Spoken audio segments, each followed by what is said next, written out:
like to call this meeting to order. Angie, could you call the roll? Commissioner Bailey. Present. Commissioner Bunting. Present. Commissioner Lumberman. Here. Commissioner Smith. Here. Commissioner Murphy. Here. And John, could you give us a prayer tonight?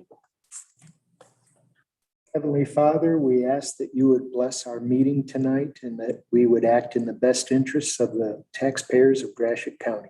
In Christ's name, amen. Amen. Amen. And stand for the pledge.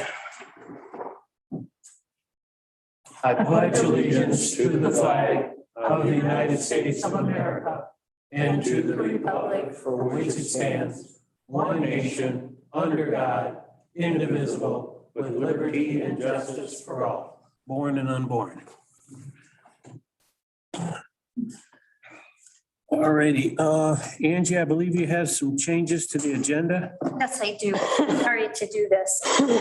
So we do need to remove K4, which is Matt Hewitt's IT for tonight.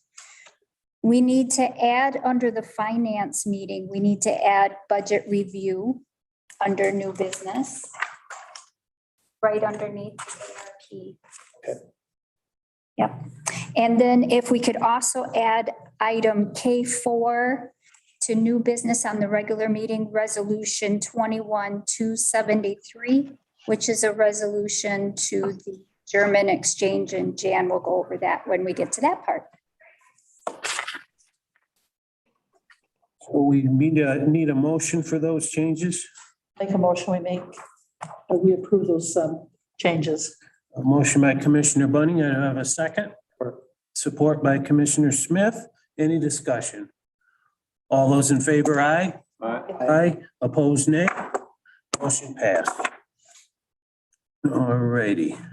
Public comment. Anybody wish to make any public comment? Matt, do you see anybody online? I do not see anybody connected in right now. All righty. If you do want to make any comment, unmute yourself or go ahead at this time. Let's go to the consent calendar. I do have to make one change on the minutes. Under F1, the unfinished business about the commissioners made a motion to have the administrator make a policy for presenting bills to the board. It should be a motion 3-1.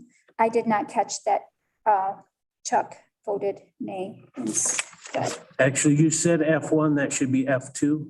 F2, I'm sorry, you're right. Anyone else have anything? Anyone want to remove any of the other items from the consent agenda? Move the consent calendar. Motion by Commissioner Bailey, or second? Second by Commissioner Smith. Any discussion? All those in favor, aye. Aye. Aye. Opposed, nay. Motion passed. So we are up to the administrator's report. Tracy? Yes, hello, everyone. Quite a bit going on here. So first, the Health Insurance Committee met for a second time last Friday afternoon. The group made the decision about our carrier for the next calendar year. Now, as a reminder, this body exists because of a policy in the Gratiot County non-union benefits manual. It creates a very inclusive, collaborative process, and it's been very, very successful. Again, this year, everyone came prepared and ready to participate, and I consider it a very good discussion. And Commissioner Lemmerman did participate in that, and so if you have any additional comments. But the committee members were unanimous in choosing to go with ASR in the next year. Our plan year begins October 1. I've placed a description of ASR and at your benches there, and a document that breaks out and compares our current plan to that of ASR. Open enrollment is in September, and as I said, the new plan year begins October 1. Commissioner Lemmerman, anything else that you would say about that? I was just really pleased with the consensus. Yeah. Change is always hard, and I thought that there would be some reluctance for the change, and there were some concerns that were brought up, but the concerns were all addressed. And I guess like what you said, Tracy, I was very pleased with the process and very pleased with the outcome. I would add that because it looked as though there might be a change, I was really facilitating this to ensure that the union representatives were really driving it. Because, when the inevitable problems happen with a new company and by virtue of the change, I want our union members, in fact, all of our employees, to know that this was not something thrust upon them by management, but was the result of a collaborative process and was a unanimous choice of not just the committee, but all of the union representatives. So I agree. It's each that I've been here and participated, not because of me, just this is my perspective. It's been a good group, and it's a very successful model, I think. Moving on then, Nancy Bozer, our Veteran Services Director, is at it again. She's been making a concept that we've had for quite some time a reality.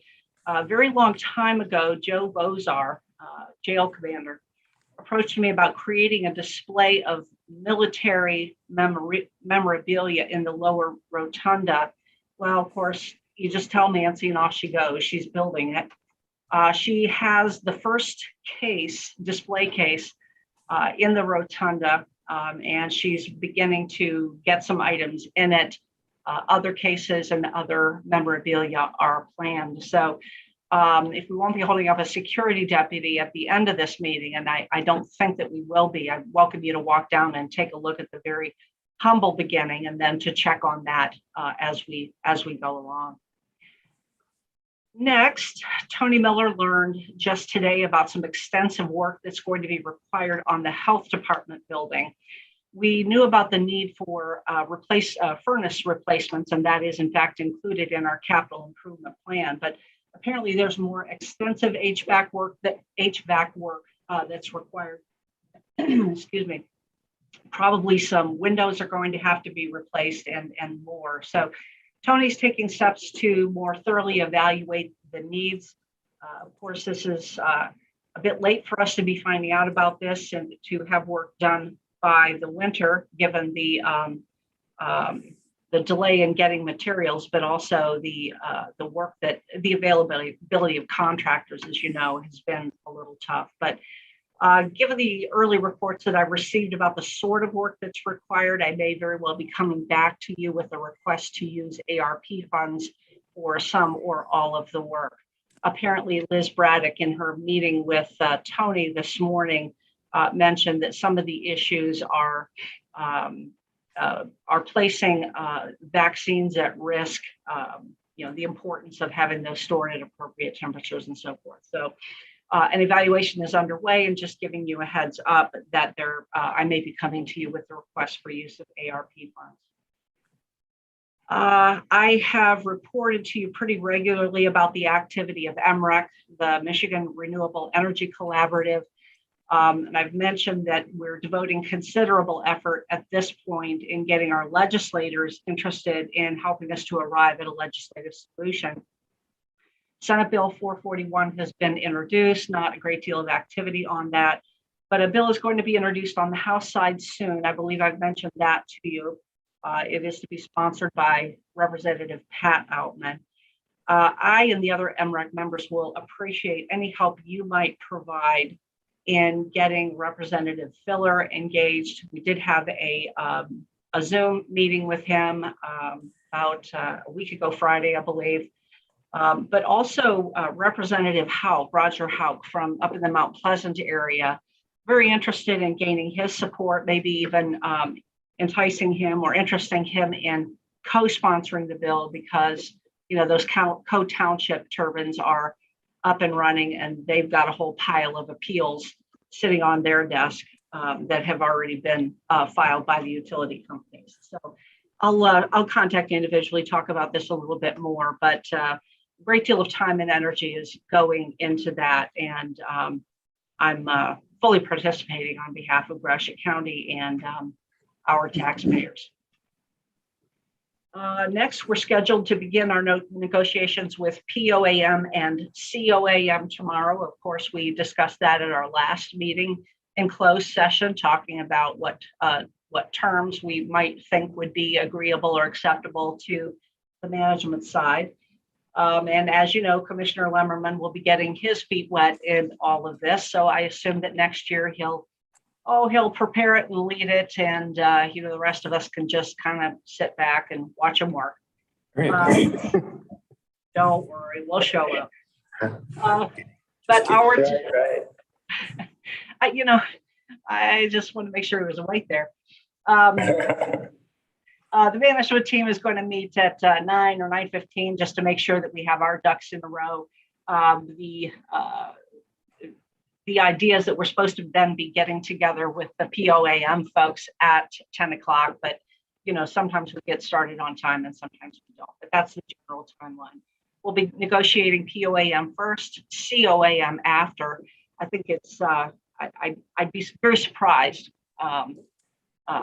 if we don't get through both of those tomorrow, and I would expect to be bringing this board a tentative agreement for ratification at your next meeting. Finally, the city of Ithaca continues to live under a boil water order. That's of course of concern to us because it's in our community, but also our courthouse sits right in the city of Ithaca. Our folks do have drinking water because of the measures we took here in recent years to get filtered water brought into the courthouse. And we have, I don't know, a dozen or so locations where we have those facilities. But Jamie Kahn has just been doing a great job in providing updates. He sent one out most recently today. Some of us are receiving those directly, but for those of you who may not be, these things are posted on the city webpage. So please go there for those regular updates. The bottom line is they're making progress. They're seeing, they've got some tests that are coming back negative, which is a good thing. Negative is a positive thing. So they're making progress. And so I would expect that we're going to have that order lifted very soon. I have sent the question to Jamie of once they're getting the negative tests consistently and reliably on their water sources, are there any measures that we need to be taking here in the building? Do we need to flush it out? Do we have that contaminated water in our pipes? What do we need to do? So I reached out to Jamie today and asked him if, when we get the all clear order, if he might include information about what we should do just to get things safely flowing again in our building. So that is what I have. We're all very busy. We're trying to get people to finish their work and then get out of here for some summer vacations. We've all got to have a break. But I think folks are doing well, and I think you can continue to be very, very proud of the staff you have working here for the citizens of Gratiot County. With that, I will hand it back over. Any questions for Tracy? All righty, thank you. Next up, we're commissioners' reports. John? I sent you guys all an email about the airport committee. We haven't met since early June and we're going very slowly there. And I just found out the week before last that the airport has always been in violation of the zoning of Arcata Township. But that all got fixed at the last Arcata Township meeting.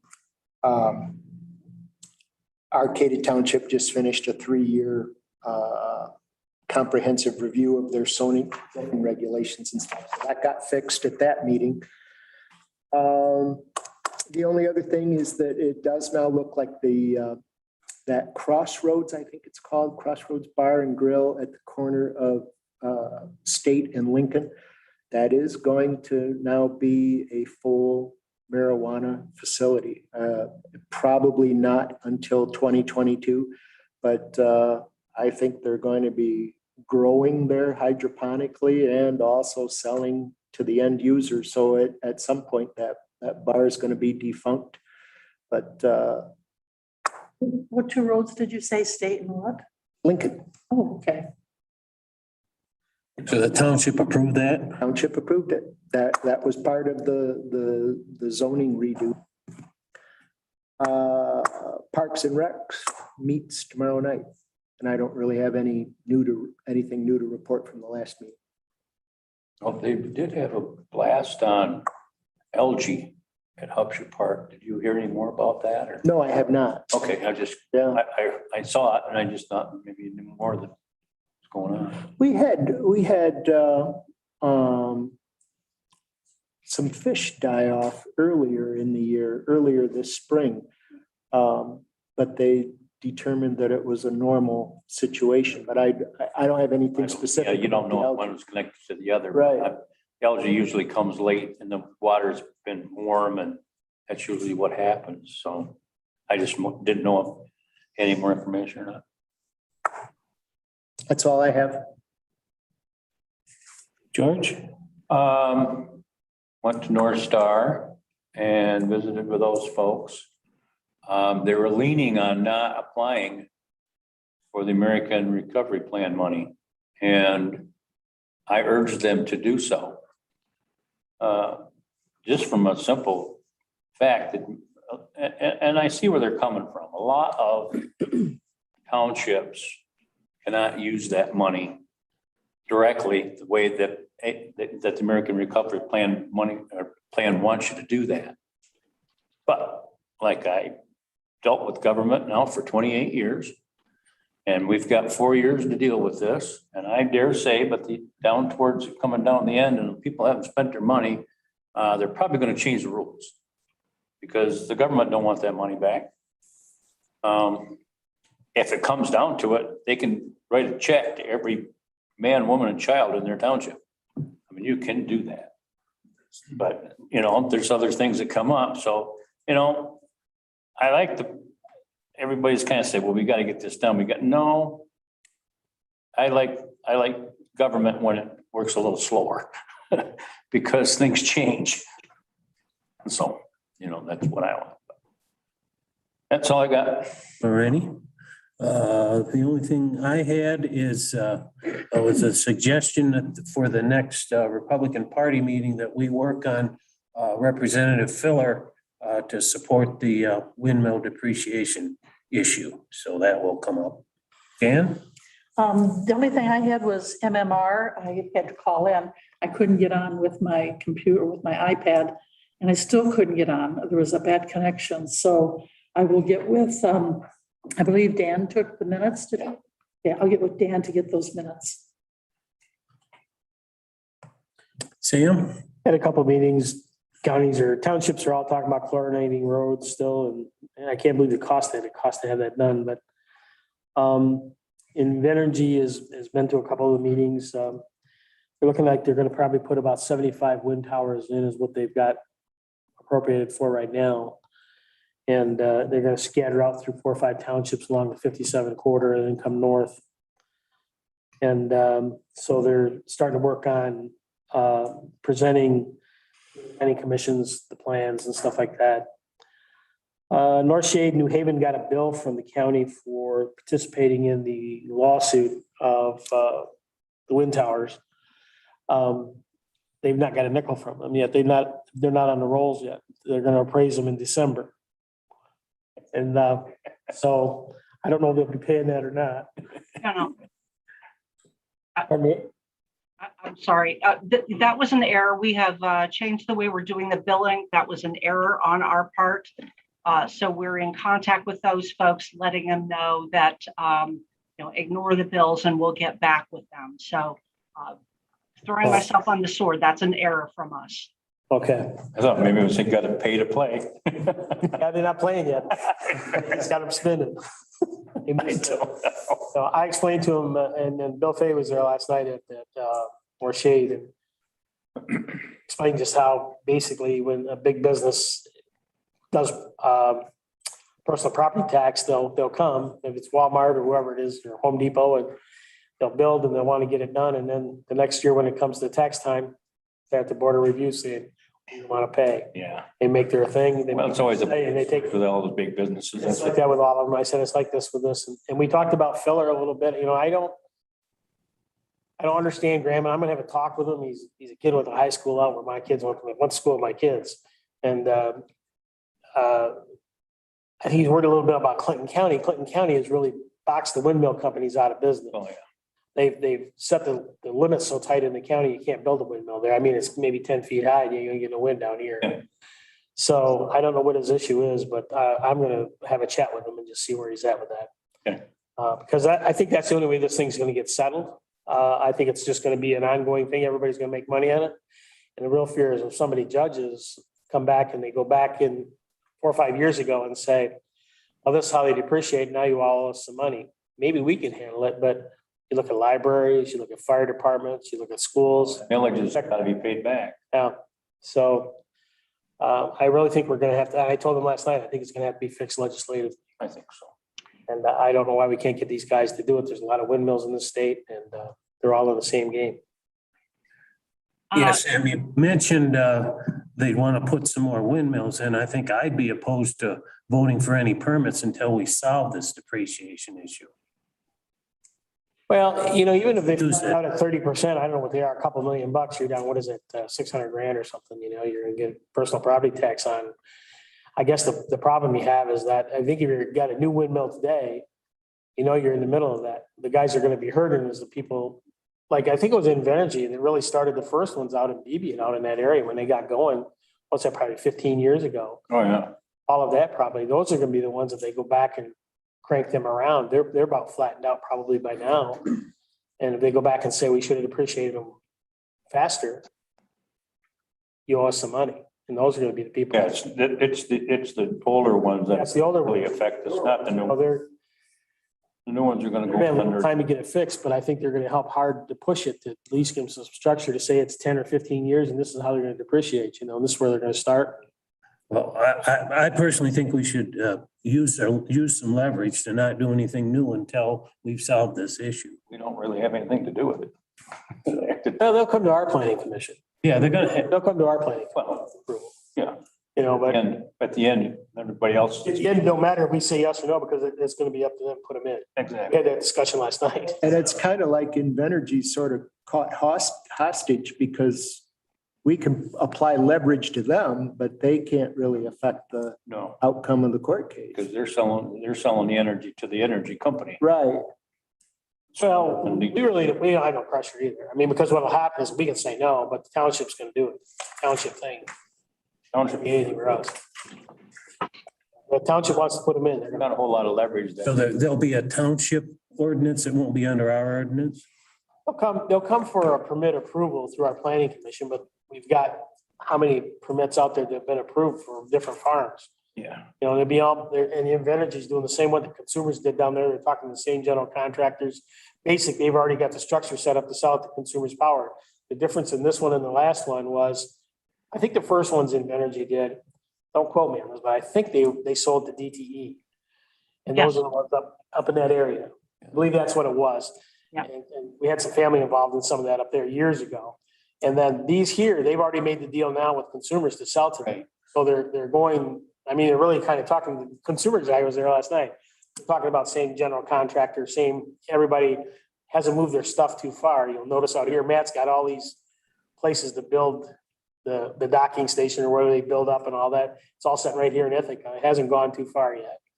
So they're going to come forward. They're going to come to planning commissions and they're going to start building the way they talk, coming from New Haven or North Shade this way as they get more permits and as they get more people signed. But they hope to start building right after in the spring when the, It's all done through Laws. any commission. yeah. So, and I think they were talking about 75 and they're going to fill in some holes somewhere.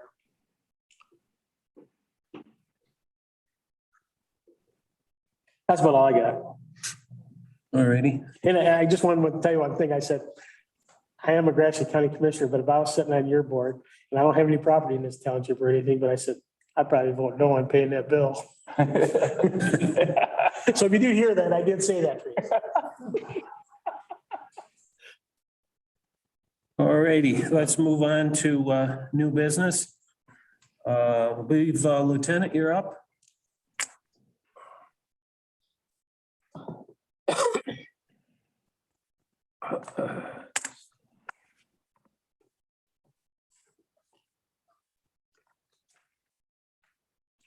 I have to get that.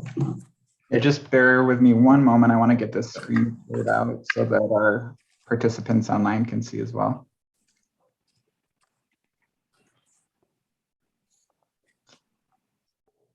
Okay, I think we should be good to go now.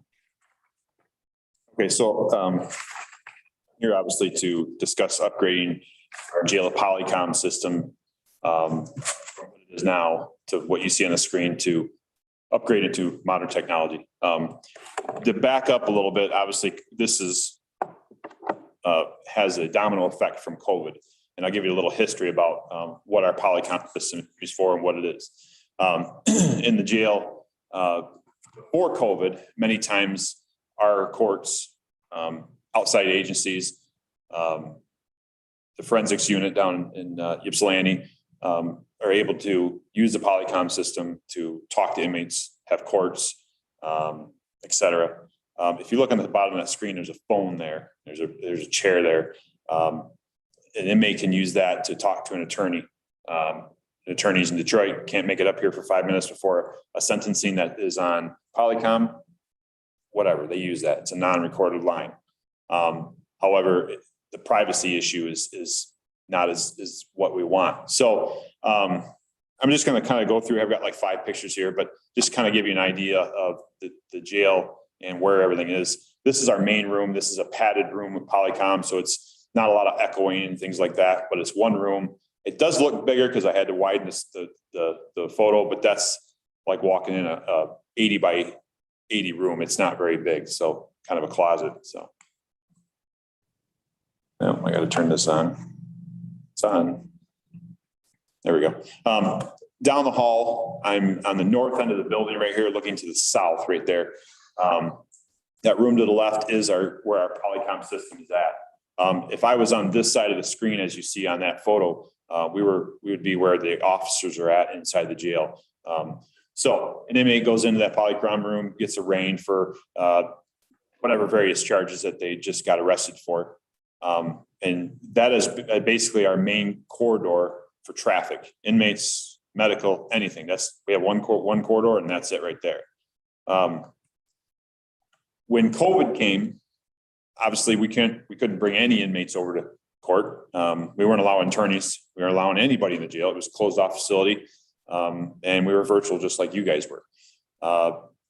We had got with the indigent defense and we got a second Polycom, but in the physical plant of the building leaves us very little room to do any upgrading, to make rooms and offices or anything. So we got IT to come in, installed us a temporary line. I'd say temporary, it's there, but it's a line in the wall, and we put a TV and a video camera on top of a cart. Well, the problem with that is when you're having 2 courts at the same time, you can hear it in the background. If I'm Judge Bacher and I'm talking to a client or a subject about their child custody, Judge McDonald's down the hall and arraigning somebody on an OWI, hear the judge's conversation. The courts call us and say, hey, can you quiet down? Can't. There's nothing I can do other than turn the volume down and put a headset on somebody. So the other option was this, is we have a library which is not really functional, but it's still kind of functional. We put the Polycom in there, but it was echoey. It's all brick, so everything echoes like in this room, but 10 times worse. And they couldn't hear anything, so the communication was poor. So going back, and that's kind of where we're at. And we utilize one Polycom for the arraignments. We'll utilize that second one for probate, other courts. Right now, the forensic unit is using our Polycom system for a 4 to 5 hour stint on certain inmates that they have to be evaluated through the forensic system. We have an inmate right now that is consistently tying up that system. So what does that do? That obviously ties up the court system. So to get where I'm going with this is we need to modernize what we have, right? We're using a room and a hallway right now to communicate. It's not private. It's not convenient. It's not safe and secure. So where I'm going with this is to request ARP funds to utilize Polycom visitation booths. I do have a letter, if I may read it. It's from Judge McDonald's office. I don't know if you guys want me to read that or not. It's real short. So, dear commissioners, please accept this letter as evidence of the 65B District Court support of the Sheriff's Office request to utilize ARP funds. This equipment would greatly benefit both courts and the jail as they would provide a more practical and effective use of space and technologies. At this time, the court struggles with video conferencing hearings conducted by the Gratiot County Jail as the jail acoustics and space severely limits the court's ability to adequately record proceedings without interruptions and background noise in a jail. And if you've ever been in a jail, it can get loud. If we have a mental in there, doesn't care what's going on, he's going to scream and hit the wall, and that's at courts. And you want to tell him to be quiet, he's not going to do that. So we have inmates walking down serving with trays. The wheels are squeaky. That amplifies going into the court system. Right down to basic what the officers are wearing, the keys. We get calls all the time that your keys are loud. I can hear your keys, and those are it's just banging on the side of your gun belt. So those are the type of things that are just out because we are utilizing Polycom systems more and more. And I think it's just like 9/11. I don't think we're going to go back. So this is where we're at. We may shorten it, but this is where we're at. So what I have shown you right here, this is Macomb County. They just purchased 4. If you see there, they're individual, they're sound. They have an air unit in each one of them, and those are singular, just meant for one person. The Polycom system is in each one of those. There can be a phone in each one of those. Technically, if a client wants to meet with a inmate, it has to be confidential. So we try to do that as best we can. They have a Polycom system. This is more of a reassurance on that. You can kind of get a close up of here. What that's exact TV and kind of screen or video and speaker we have currently. However, this is again another picture of Macomb counties. And so there's 2 different brands. One's Pillar and one's Spaceworks. I know nothing about the organization other than what the Sheriff's Association and some of the sheriff's departments have done themselves and done some research and purchased it already. So there's I would say the library style ones where they're used very, very simple. Then there's correction style. A lot of times inmates are getting bad news when they go to court. So simple as that. When they get bad news, they kick walls, they kick doors. It's simple as that. They try to break things. So they make them look like this. I have more pictures, but I wasn't going to waste a lot of time showing every detail, but they're made more constructive, less, the glass isn't something you could throw your hand through or whatever like that. So it just, obviously there's a cost difference. So it's really where we're at. And this has a domino effect by COVID, and I'm requesting to use those. Again, I have 2 different brands, Pillar. Each booth is from $6,000 to $8,000, depending on what we get, what type of booth. And these are singular booths. They make dual booths for the client to inmate or attorney to inmate. But I'm looking for more of a singular use. The Spaceworks is about the same price. It's dependent on, what you want on it, how durable you want it to be. The one good thing about this is, and I will put this in the back of your minds, we have an older facility, and that's going to come to play here in the next, I don't know how many years, but this is something that can be broke down and continuously used. It doesn't stay with the building. It can go. It's not something we're going to get hammers and nails in. and things like that. The price includes the installation. They come up, I think there's one company out of Chicago, they come up, install it, do their thing. The two sheriff's offices right now are utilizing is Macomb and St. Clair. I can tell you Macomb's obviously a lot bigger jail, a lot more dangerous subjects, a lot more people that are willing to break things. So if they're using it, then it's probably a decent standard item or a decent durable item. So. Which one are they using? They are using the Pilar, I believe. Let's see, go back. Yes, that's the Pilar version. I believe I'm pronouncing it correctly. It's not just like what the glass you see. It's not just like a pane of glass that would be in a frame. It's going to take some beating to break it. But however, they understand that there are some that are going to need to be built a little bit heavier. So it's yes. If someone breaks it and they get out and go back to work, do you make them pay it back? Pay for the damage? Oh, yeah. We try to pursue charges on. Criminally charged. Okay. Now, either company makes the more durable product, or is one of these They companies? do. They both, what they call a correctional product, and then they call an everyday office product. The correctional is more money, obviously more material, more durable, but it is more money. So, How much is more money?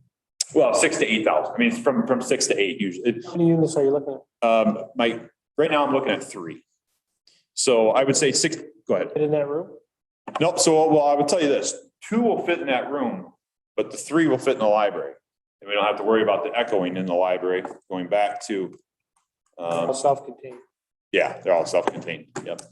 We're thinking about, well, not thinking, we can remove some of those tables, readjust them, the shelves. Unfortunately, we don't have school right now. Fulton School's lost their grant. Doesn't mean we're never going to get it back, but it's not like we had 20 to 30 inmates in there for school. We had 2, 3 inmates, maybe up towards 6. So we're not utilizing that room right now for hardly anything. So, but I would probably utilize it in that room. We just have to get with IT, get with building and grounds, see how we adjust things. Because obviously there's going to need some Wi-Fi cords and things like that, or Ethernet cords and stuff installed. It's not just going to be able to put it in there and go. I mean, there's some IT stuff that goes along with it. Is 3 going to be enough, or do you really need 4? Yeah, I hate that number, right? 3 going to 4. But I think right now, I will tell you the scenario. We have 2 courts going on at the same time, and then we have an issue where an attorney, with their belief, still don't want to come in the jail, and they have that option, but they want to talk to their client. So that 3rd one for that doesn't happen often, but I will tell you, the 3rd one you would utilize for that, or more of a phone use, because we have the inmates talking to the attorney often on the phone, rather than just wanting to come in. It used prior to COVID, we'd have attorneys going in and out of the door all day, but they're not at that level yet. So. Do you say it's confidential that's between the attorney and the inmate? Yep. And that's because they haven't gotten to court yet, and because. But that's just their rights. I mean, anything between, yeah. Okay. I don't think that we know a lot about that. At least I don't know a lot about that. And you guys are more up to speed on it. I think if you need 3 of those, I probably ought to buy the heavier duty ones and make that motion. It doesn't matter to me which one you would buy. For 6 to 8 grand. Is there a recommendation you'd make of one of the other 2 brands? Yeah, I mean, the inmates are very destructive. They're very hard on equipment. They're I'll not. second that motion for him too. What we do is we have both companies come up and we talk with us to see what would be the best fit for us to install. I think you So should leave it up to you guys. for space to put it in. Yeah, I can come back and I can show you. I want to drive down to Macomb. I know the jail administrator down there, real good person. I'd like to go down there and physically see it. The other ones are in Chicago, St. Clair. I can go to St. Clair too. It's all over down that way. I can make a trip of it, but I want to physically see it. I don't want to commit to saying that that's the one I want. But if you're saying we can get them, then okay, then now we need to start researching more on specifics on these. So I know what's going to fit the jail more. How much altogether will this cost, having the best? Up to $24,000. 24, isn't it? Well, yeah, I was, 25 grand, you have some installation fees or whatever. Maybe somebody got to wire you some internet or something. I'm So not- you're looking at that maybe, is freight and install. They're just like everything. They're out, one booth is 4 to 6 weeks and one is 10 to 12 weeks. So they're out. you're looking at maybe 26 or 27,000. Yeah, ish. I mean, I wouldn't think it's any more than that. It's just a matter of which we decide. And if they're going to throw at an option and say, well, you know, if you're going to do this, you should go the $200 extra light or, you know, whatever options they throw at you. But we're going to see what fits our facility, not what fits their pocket. so we have a, You want to limit on, I mean, you want like up to $30,000 on 3 of them or something? Will that work for you or? Yeah, I would say that would work. Yes. And I can get more of my research and come back, but I would say that there shouldn't exceed that. Just by what I have. I don't think you need to really come back. I I just, think 30,000 is plenty, and if we don't spend 30,000, then it's just money that comes back to the ARP. I mean, we don't really have, we'll just have a kind of up to that area. I have another question for you too. So I'm looking at it and say they break that window. Can we get that repaired in our county or do you have to send for that? No, they will ship the stuff. These have a pretty good warranty on them too. Not from inmates breaking glass, however, but they said all the parts are ready available. And again, they're in Chicago, so it's not that far away. Okay. Computer screens must be specially reinforced or something. Yeah, I'm not really sure. That's one of those things that I don't know without physically seeing if they're mounted on just like a TV on a wall. Those computer screens are like what we have right now. The only thing I'm probably gonna end up doing is if you go back to, that's what we have now. That is like 2001 computer screen. I mean, it's bulky, obviously. That's what they use in school to watch movies on. Yeah, I beat that one up, yeah. Yeah, no, but it's steel. Well, screen is. That's the new system, what you see, what we have, and that's what and that's provided by Jim Ewing from the Polycom system in the state of Michigan. So, and that's what Macomb's using too. So. we have a motion from Commissioner Smith to spend up to $30,000. Are you leaving it up to them to pick out which one, right? So you don't have to come back? Yeah. So you don't have to come back, correct? And a second by Commissioner Bunning. Any further discussion? All those in favor, aye? Aye. Aye. Opposed, nay? Motion passed. Thank you.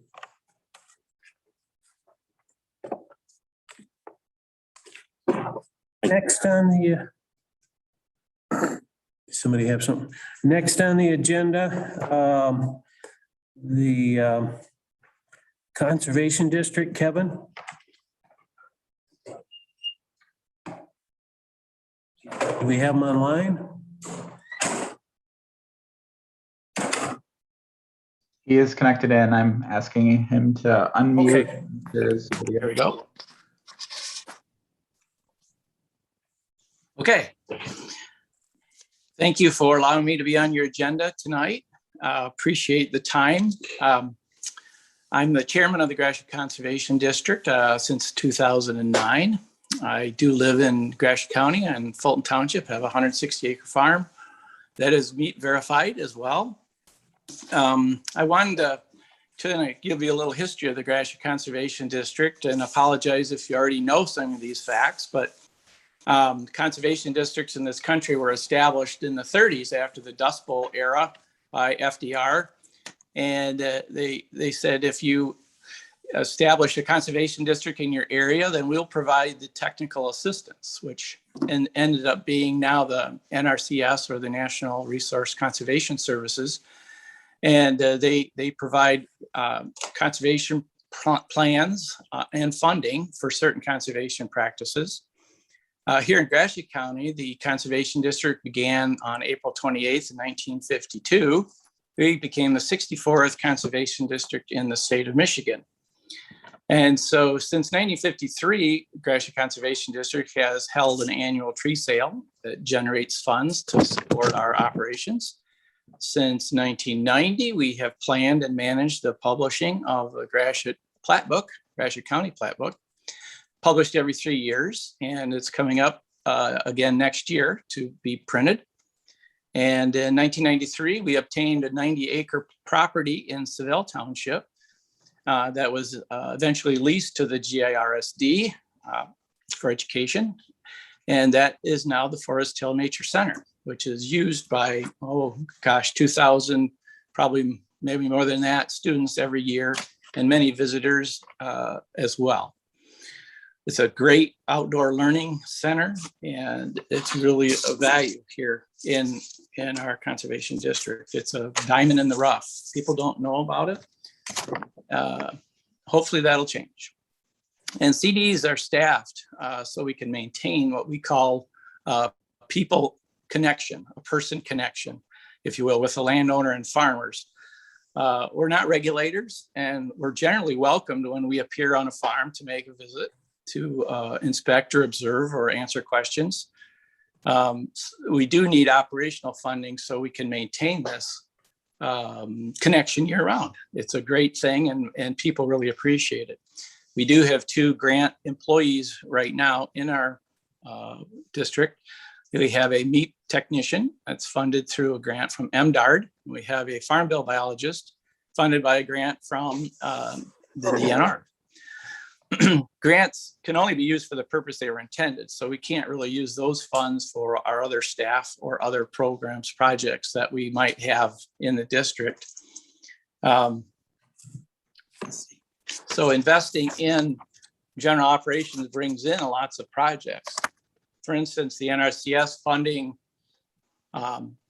brings in across the country, hundreds of millions of dollars that generally go back to the landowners directly for installing and maintaining conservation practices for many years on their property.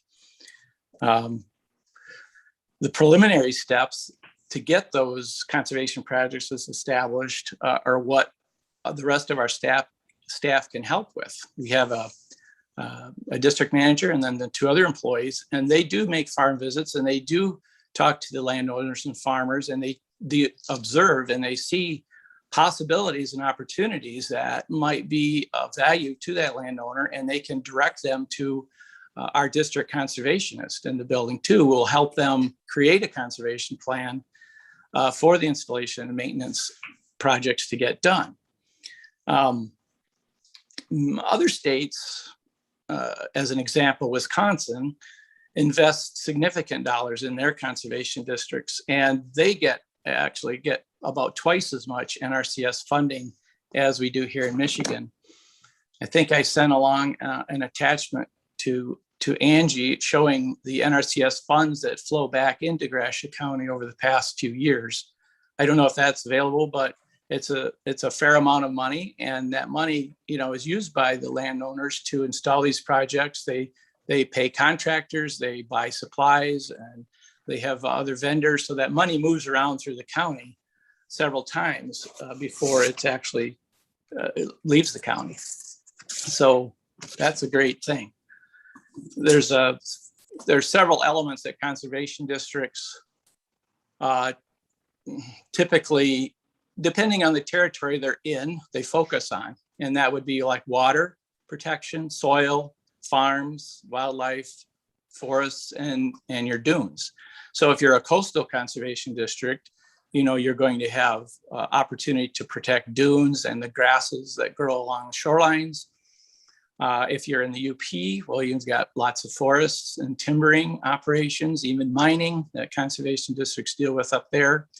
Gratiot County is about 85% agriculture. So soil, water, and farms and the air actually, to help reduce wind erosion are some of the areas that we really try to focus on and look at. So I don't want to take a whole lot of time, but I just wanted to give some basic facts. Let's see here. If I'm allowed to come back sometime, I'd like to focus in on some of the specific projects we have going on and what our vision might be for the future, like next year. And I mentioned before that next year is our plat book is coming up to be published again. And also, we're going to be beginning a hiring process for a new district manager. Julie Spencer, our current manager, has an opportunity elsewhere, and in the next short while, probably will be leaving us. So to help us finish up our fiscal year and to tackle these little projects here, I would like to ask allocation of $10,000 to help begin those projects and finish up our fiscal year. Incidentally, there are 16 conservation districts in Michigan that have had successful millage elections over the past few years, bringing in a total combined of $2.4 million. I don't have the exact millage amounts, between a high and a low, but that's a funding opportunity that we haven't explored yet. And so maybe if I'm allowed to come back next time, we can delve into that a little bit more. But it's worked for these other conservation districts in Michigan, and it's a possibility. So that's really what I have, and I appreciate the time. And thanks so much.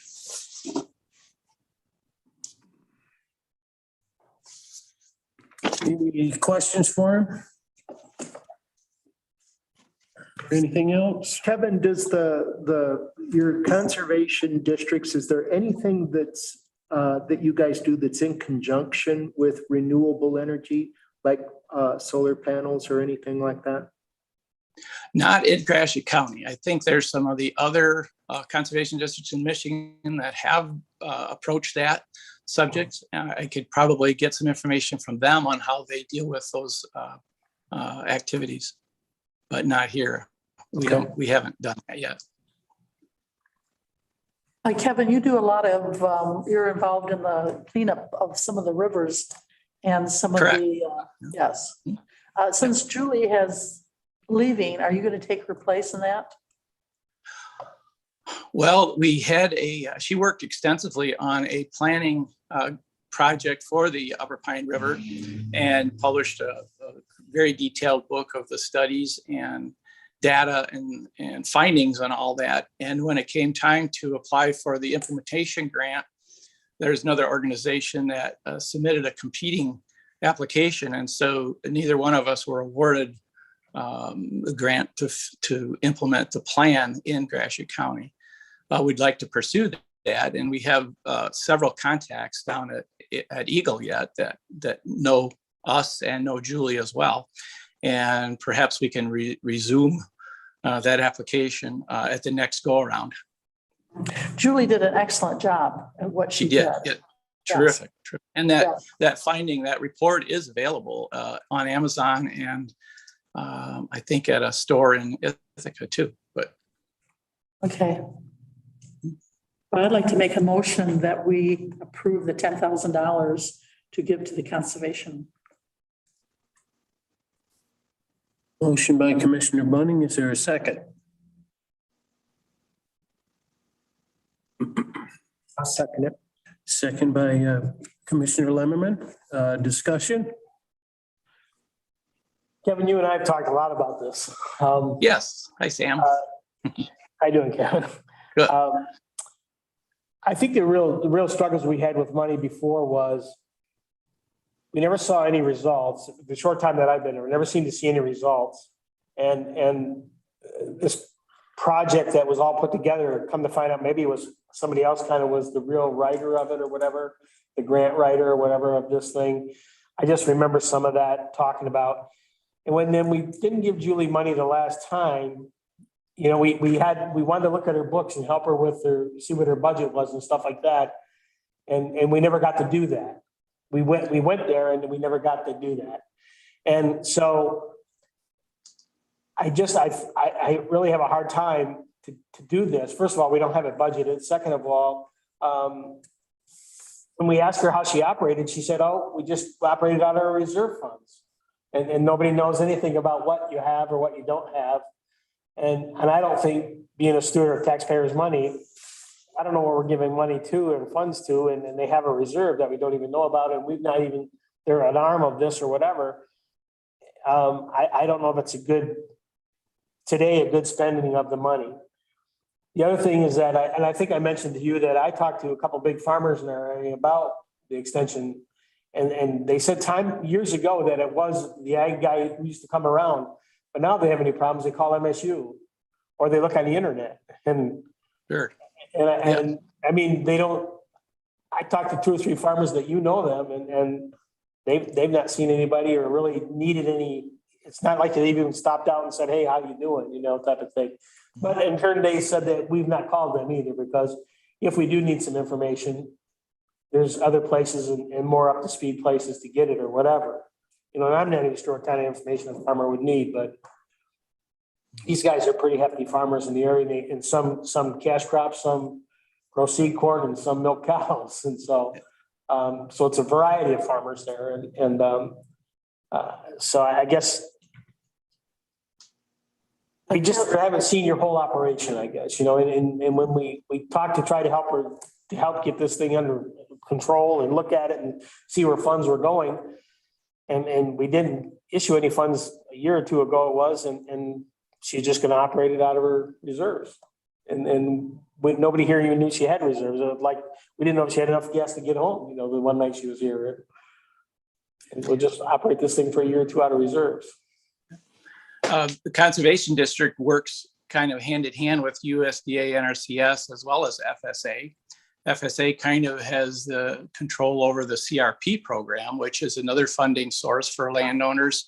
NRCS creates the conservation plan for that farmer or landowner, but the Conservation District does have to sign off on each of the conservation plans that the district conservationist creates before the funds are released. So while the funds come from USDA, NRCS, and maybe that's how the awareness of the Conservation District kind of gets lost a little bit, but we are a valuable part of the whole process to get the funding to each person. Now, as far as our budget, this past month, we created a budget committee to help us work of the other directors and our regional coordinator from the state of Michigan to help us get started with our next fiscal year. And so we don't run into this issue at the end of the year. So we're planning already for this coming fiscal year. It was mine. Didn't we have Chris and Tracy come and look at this? I mean, they met a couple times, but maybe I'm wrong about this. I think Chris was a part of that. Tracy, am I wrong there? Did you guys meet with Julie and that whole budget thing? And we did. There was a meeting. Then Julie submitted some budget documents, budget materials that I looked at. Chris scrutinized them. We did set up a follow-up meeting, and that meeting did not occur. Okay. Yeah, that's the report on that. Okay. We certainly would like to cooperate and work with providing information to the commissioners. So maybe in the next coming months, we can schedule another meeting and answer the questions you're looking for. Another point I'd like to make, we just can't give them $10,000. We have to have a contract. Every time we gave them money, there was a contract, and it was in specific language of what they had to do with that money. We just can't give them $10,000. Because of the unit because of what they are, we just cannot give them money. We have to have a contract with them. I believe because they're separate. Because they're separate. Right. We have to have a contract, and it has to be specific. see, and I always took it from the last, I was here when we did give them money, and I was here when we didn't give them money. And I always took it was just for operationals so they'd have enough money to pay the help at the end of the year, because you had to lay somebody off or. But we had to structure it. She was a scientist or something, and she needed to be, compensated. How we had to structure it was through a contract. I see. We can't just give them money. It has to be through a contract. But I always, If we choose to give them money, then it has to be a contract. Is that possible to do that, Ken?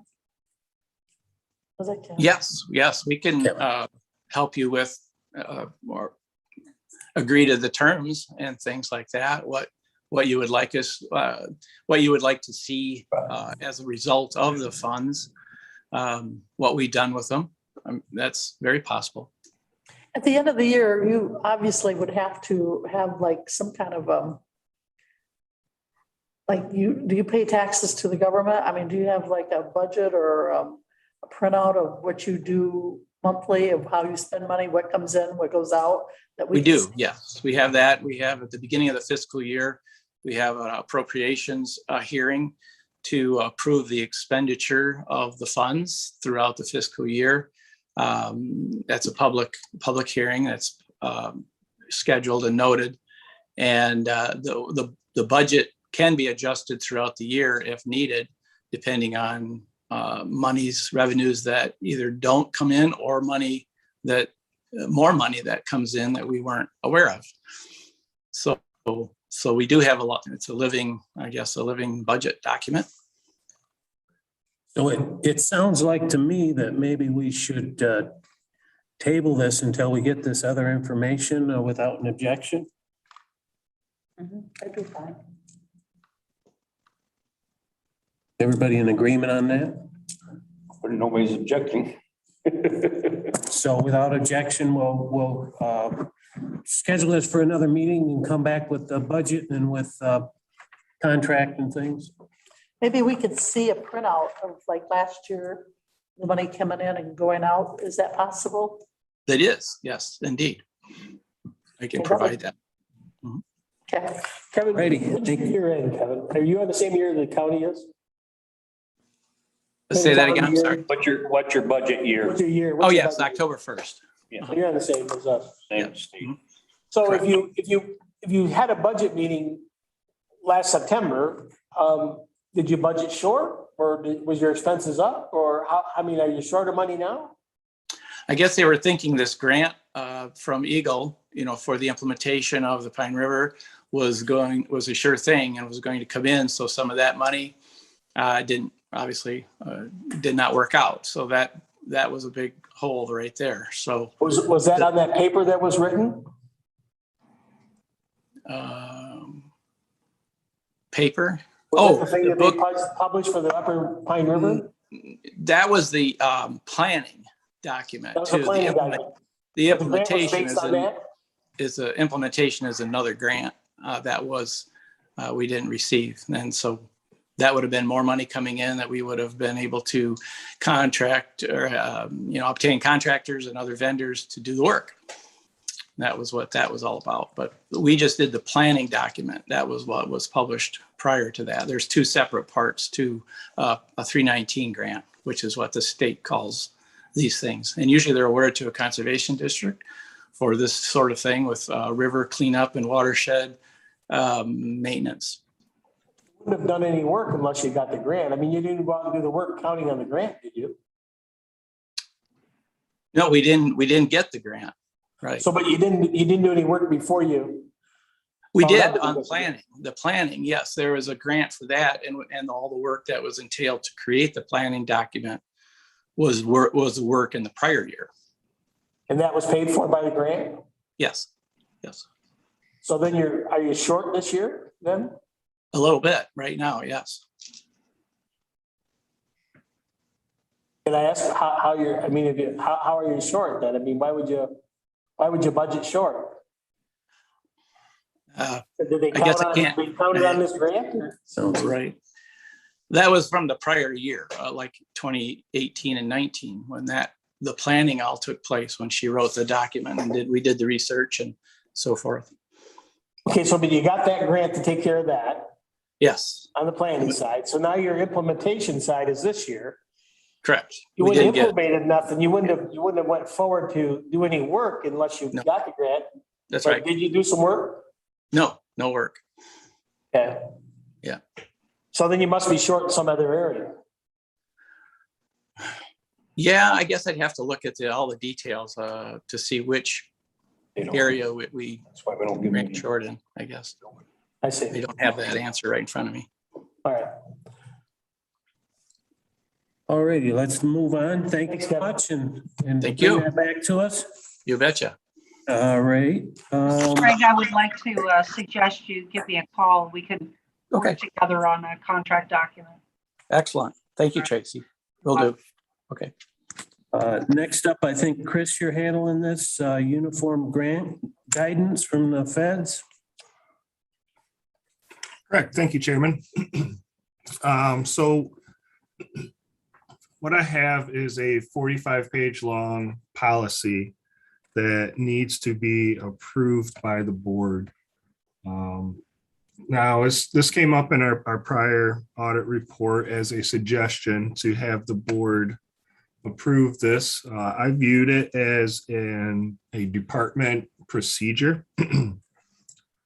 But they recommend that the board approves it. Within the memo that I provided, there was a link to the policy on the website as a draft, and there's also, I believe, our gracious clerk was able to put it up on board book also. Would you like me to bring up that policy, or do you have any questions about that policy?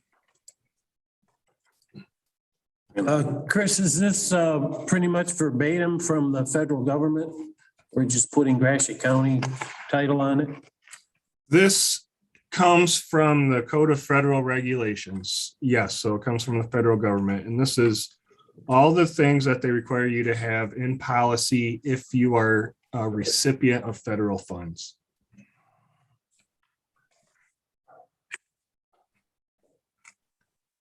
So we talk about purchasing, procurement, receipting, payroll, timekeeping, bank reconciliations. Like I said, there's about 60 different topics in here that they require us to touch on. This policy has been approved by our audit firm, and it does meet all the expectations that the Code of Federal Regulations puts on us as a recipient. When you talk to audit firm, are you talking about Yo-and-Yo? Yes. I would make a motion that we accept the uniform grant policy, guidance policy. Motion by Commissioner Bailey. We have a second. A second. Second by Commissioner Lemmerman. Any further discussion? Well, basically, if our accounting firm that reviews our stuff at the end of the year, they got to have this. We're doing this all anyway. All this stuff is just gonna.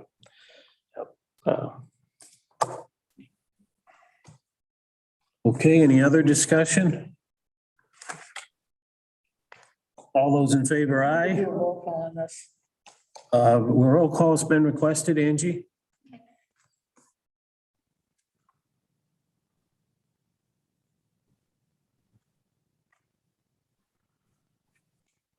Commissioner Bailey, Yes. Commissioner Bunting, No, Commissioner Lemmerman, Yes. Commissioner Smith, Yes. Commissioner Murphy. Yes, motion passed. And, next, we have a resolution from Commissioner Bunting, who is going to be representing the county in Germany to our sister county in Germany. yes. Okay, you wanted me to read this? Do you guys want it read? I don't know what it's for. Yeah, go ahead. Okay, it says resolution 2021 number -273, whereas Gratiot County entered into a relationship with Langris Ludwig Lust, Germany, as a sister county in November 18th, 1997, and that relationship has lasted over 24 years. It was developed because of similar economic and social characteristics we share. Whereas Landris Ludwig Lust Parcham County and is having their 10-year anniversary. Whereas Gratiot County is honored to be asked to take part in this celebration and welcome the opportunity to continue to exchange details between our two jurisdictions. Now therefore be it resolved that Janice Bunting, Gratiot County Commissioner, District 2, is authorized to submit this resolution on behalf of Gratiot County to Landchrist Ludwig Lust, Germany, on their 10th anniversary on this day, August 17th, 2021. And a foregoing resolution is offered by Commissioner Bunting, I believe. And then we need a second. And what does this do? I'm going to go over there and I'm going to present this. Yes. I'm leaving the 30th of August. Okay, so you're paying for it? Yes. Next vacation? Thank you. Well, so what I'm doing is going to present, there's two of these, one to the chair, and one to the administrator. I'm also buying two flags. They wanted a county flag. And so I'm having two made, which I'll pay for. And I'm going to present that also to them. And there was 5 going, I was not going to go, but because of things that have happened, 4 dropped out, now 1's back in again. So there'll be Tom Steer, and there will be Tom Cooper and myself going. We will leave on the 30th of August. We will arrive there on the 31st. And then we will return back on the 7th. We do have a commission meeting, but I plan on taking my iPad so I can, I think we'll probably get in somewhere around 5:30 and I can still zoom in and be part of the meeting coming back. And I was contacted by a Rex Smith a couple months back or more that they wanted us to send somebody. I got a phone call from Rex and he wanted me to represent the county and said that they needed someone from the county. And I said, well, you know what, I'm retired. I think I'll go. Is there anybody else here that would like to go? No. Okay. Not me, anyway. Can't speak for the other two. They asked me a couple times to do it, and my daughter went on one of those programs, it was like 2-week exchange programs. Yeah, student. Back when she was maybe in high school, I guess it was, or something. I always thought it was a good thing for the schools, get some different culture. Yeah. But over time, my experience between the counties is that we really had very little common. So I have that's why I ask about your spending the money, is that I have a very hard time spending taxpayer dollars on something that really has never been fruitful. We've been doing this for Yeah, you over 20 can't. years. Yeah, we couldn't spend tax dollar money anyway to send me. It'd have to be personal. I plan on spending, I've already bought a ticket. Yeah, and then I think we paid for our daughter, how that worked. Yeah, I know. And it was a great experience. So she lived with a set of twins over there, girls, and we send them Mountain Dew about once a month. We send them Cheerios. They can't get that over there. We send more pop across the pond, that stuff. That's all good. I just didn't, And, I just wanted to understand what We we're. all got babies and we send them baby clothes and all that stuff. All right. Yeah, it was a good experience for our daughters. And Rex had asked me a couple times to go. I just never had the time. And I believe Gratiot County is the only county in the United States that county itself that has a partnership with a county in Germany, I was told. All the rest of them are cities. Cities. Yeah, we're the only county. So what I would like to do is to get it approved, and then I have a sheet here for each one of you to sign. And then also, I wanted to see how you felt. I've got 2 flags, and I wondered, and I really don't know this, so maybe somebody here would know, to have all the commissioners sign the flag, just put in the date, like Commissioner Leverman, Commissioner Bailey, Commissioner, and the flags are not going to be this big. I think my flag is going to be smaller. Well, if I get back, I'll sign it. If I'm not, I won't be signing it. Yeah, I'll be in Grand Marais. So anyway, okay. So did we have a second on the motion? Yeah, it's, Second. I just want a resolution. Yeah. All right. Any further discussion? Those in favor, aye? Aye. Opposed, nay? Motion passed. I believe we have 2 copies you want signed. And I wondered if you always have the best pen, Sam, could we use your pen?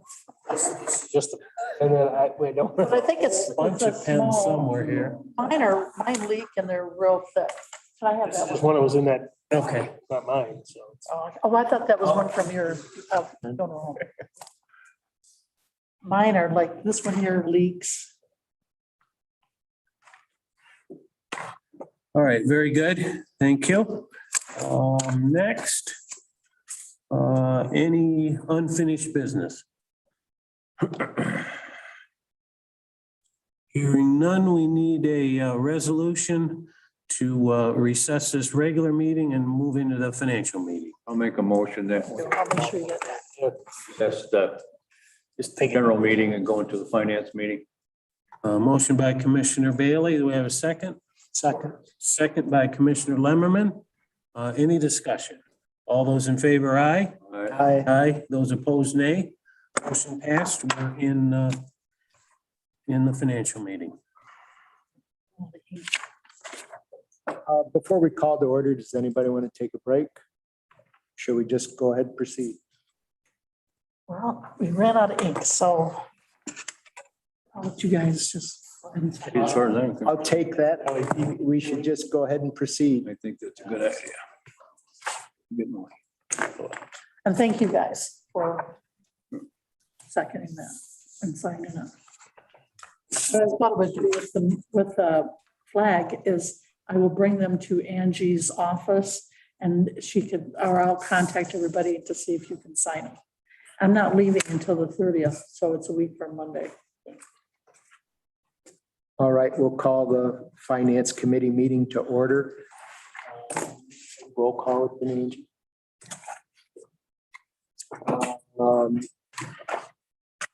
Chris, I'll let you go ahead and start. Okay, well, I will go ahead, Commissioner Lemmerman, and start with the cash balances for the end of July. We see where our general fund balance is at compared to prior years. We have a healthy general fund balance. Typically, when we see a dip in balance between June and July, that is because our county incentive program, our state revenue sharing money did not get deposited at the end of July. So we'll probably see that deposited at the end of August. Also, starting in August, we will be having tax collections for the general operating millage. So you see in the past where our general fund has a jump in August. That is because we're going to start seeing the tax collections being deposited. Does anybody have any questions regarding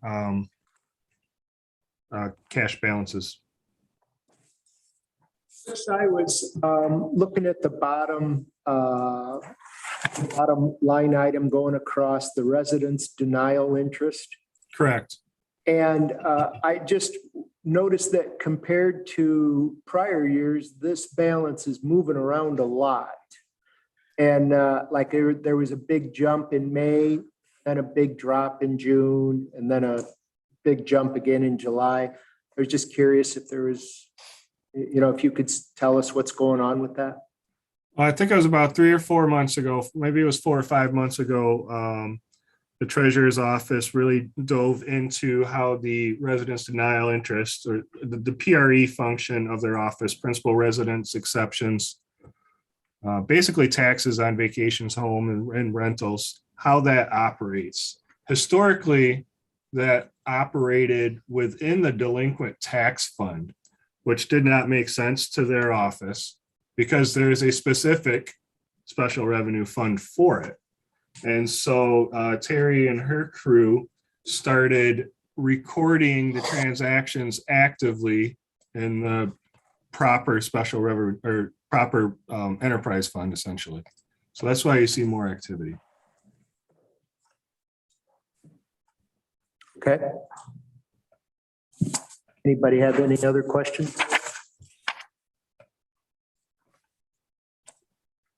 All right, I'll jump over to the check register. I'm sorry, I didn't see you come on, Terry. Do you have anything that you wanted to add to that? Your picture is small when I'm sharing screens. No, Chris, that was perfect. Thank you very much.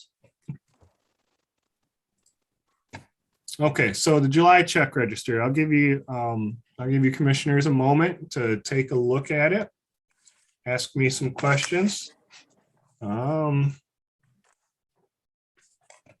Fortunately, I do not have my accounts payable open, so let me get that open while you're looking at it in case you do have questions. I do have a question. The last page, West Payment Center, what is that? Just give me 1 second while I get Okay, into no my hurry. software here. Yeah, no hurry.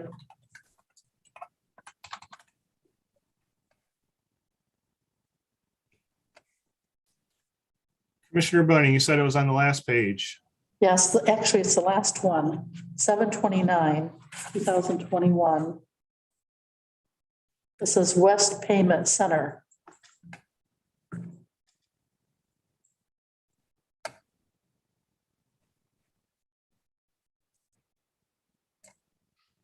Let me do a search on that vendor real quick.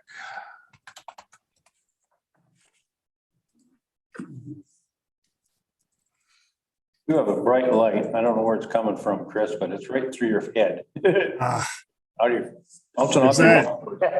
is that a bald joke? Careful. Shining off your head. Yeah, that's the sun, unfortunately. Yeah, Jeez. it's always sunny there. I can move my computer maybe. No, that's all right. I just like, what the heck's that bright light? What's that blink in the sky?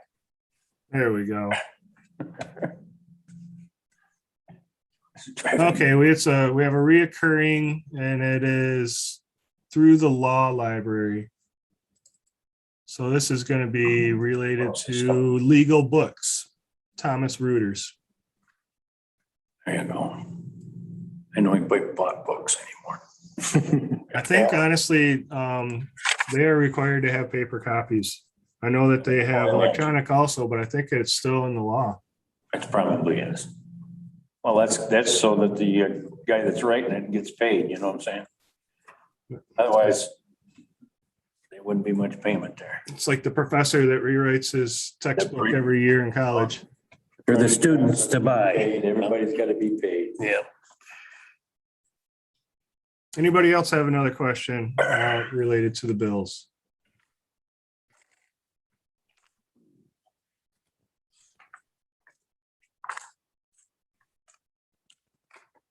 I think we're good, Chris. Okay, I'm going to go ahead and move on to our revenue and expenditure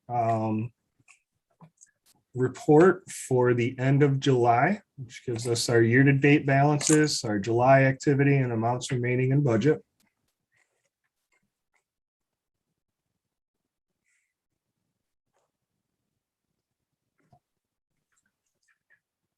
This amount over budget in the GIS fund here.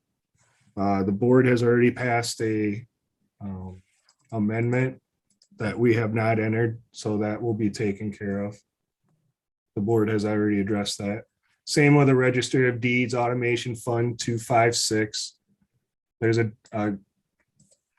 over budget in there also, but the board has already addressed that through an amendment. Is the sheriff deputy millage, is that just a timing issue? 207, correct? Yes. Sheriff deputy millage. What seems to be the, because they're so far under budget. Yeah. Well, one of the things that we do at the end of the fiscal year is, well, we've started assigning more deputies to that fund. And then at the end of the year, if there is money left over, what we do is we transfer over some of the administrative costs to spend up whatever is left in this fund. However, due to the turbines, the revenues generated in this millage fund have gone up significantly. So this is actually something the sheriff and I are going to be sitting down and discussing on Thursday. We have a meeting set up.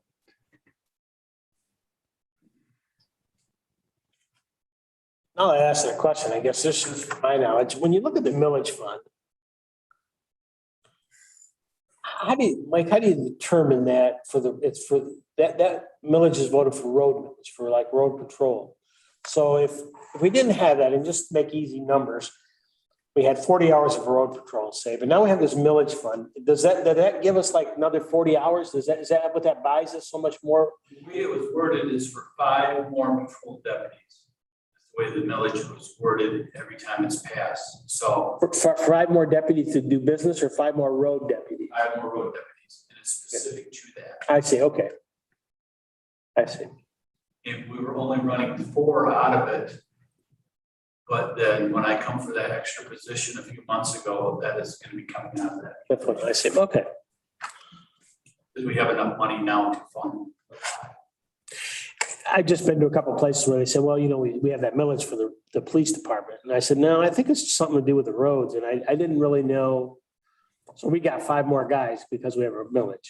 Okay. It's specifically worded in the, when they do the millage on the ballot. Yeah. Okay. It allows us to have 24/7 coverage. Oh, yeah. Yeah. It's a good And thing. have the 5 guys, you would. Yeah, it's a good thing. I was just,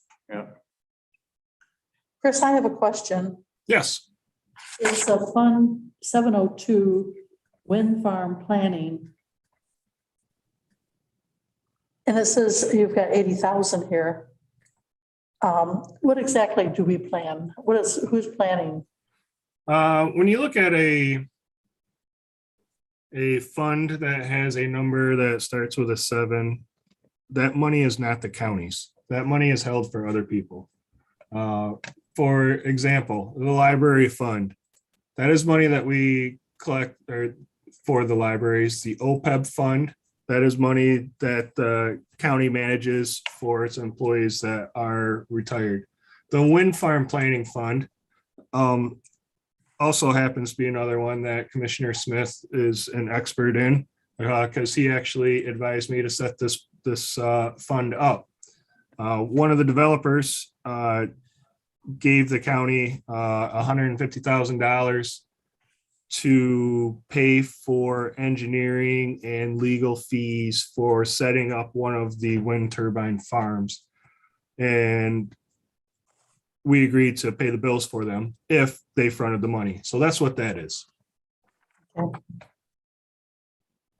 just a place to put any cash comes in.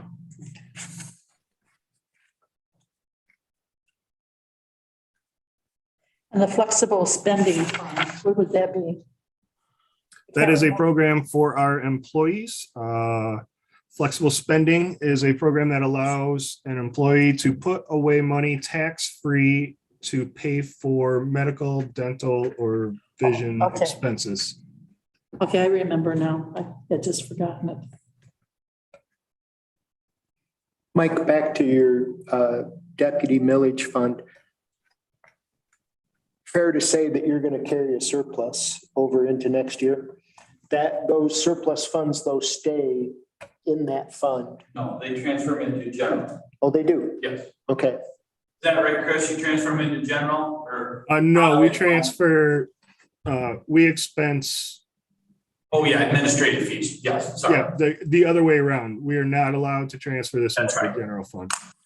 Because it's millage. Correct. Yes, Yeah, yes, that'll pretty much zero out every year. yes. So you just throw it over and administrative takes care of it, so can administer the. Somebody has to pay them. Pay the sheriff.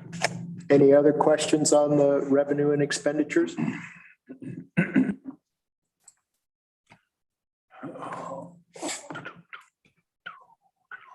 All right, I think we can move on. Okay, I think we I'll hand it off to the treasurer for a couple presentations from her. Thank you. Hello. I've submitted my July reports for investments, receipt, distribution, and bank transfers for your approval. Does anyone have any questions on any of those?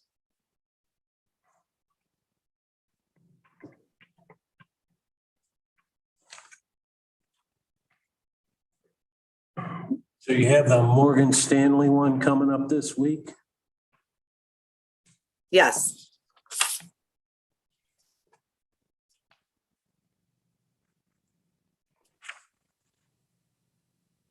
Are you gonna be able to give us something similar? It's probably gonna go down, huh? It's gonna go down, yeah, but I will look for something similar as far as when it terminates. I'll look for something smaller, but yeah, I have spoken with them and they're looking around and they're gonna get back with me by the end of the week, so.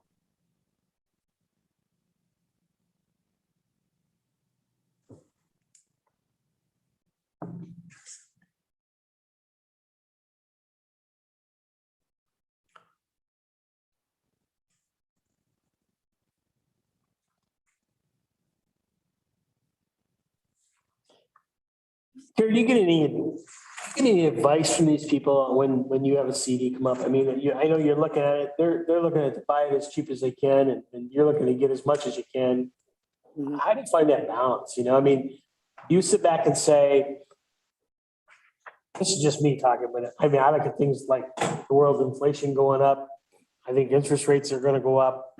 I think, you know, things are gonna get tough for a while. And so if you have cash, I mean, do they say to you, let's do something shorter and see if something happens or? They do. They have suggestions for me. Some are good and some are bad. So we toss it around and we usually try to hit a happy medium or, you know, because I tell them I don't want to go for anything real long-term right now because of the way that it is. But if you go too short-term, it's horrible right now. Yeah.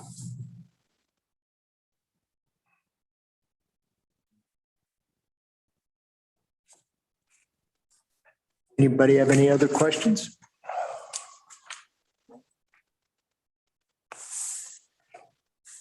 Carrie, do you have anything else to report? Anything else on your mind? No, I don't, John. We're just up here with our nose to the grindstone trying to get things done and it's going really, really well. Okay, very good. Thank you for your report. Thank you.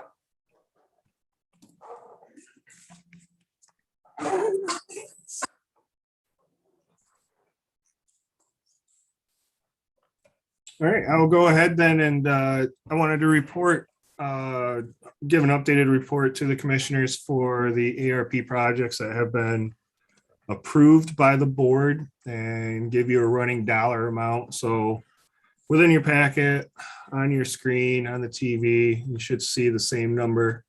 Now you're gonna just have to add $30,000 to that.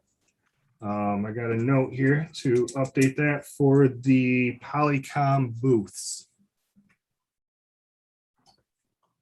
So what we see in the supply line there, that's basically our everyday supplies that result or that qualify for ARP funds.